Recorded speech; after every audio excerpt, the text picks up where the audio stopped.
pwedeng pang ulam at pwede ring dip ng cheese. O tara, mag-start na tayo. Maggisa lang tayo ng bawang at sibuyas sa kawali. Igisa ng maayos hanggang sa lumabas yung aroma ng bawang at sibuyas. And then, isunod na natin yung tuna. Bali, 2 cans of tuna ang ginamit ko dyan.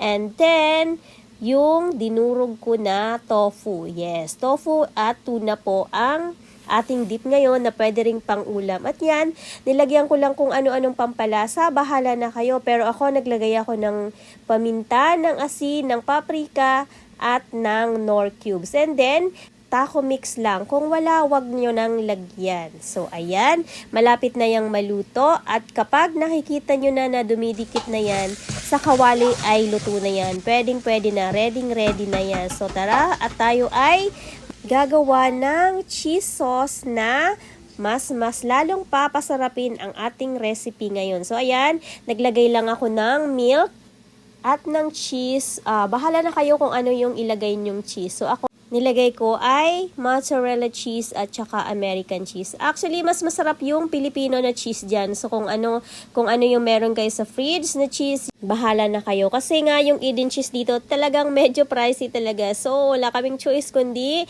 gumamit ng mga matatabang na cheese na yan. So, tayo na lang ang gumawa ng paraan para nga magkaroon talaga yung lasa ng mga cheese dito sa ibang bansa. Dahil nga, sobrang tabang talaga.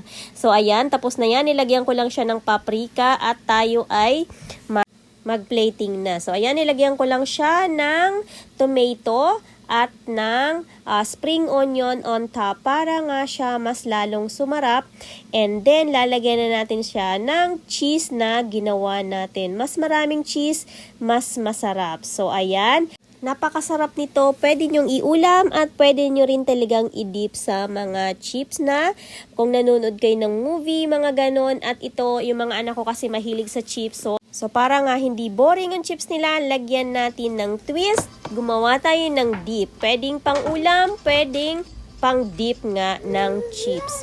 Ito guys, napaka-healthy po nito kasi tofu at tuna ang ginamit natin na pwedeng pang ulam at pwedeng pang dip. Ayan, yung tomato po, inalis ko lang po yung mga seeds para hindi po talaga siya magtubig pag inilagay na natin siya on top.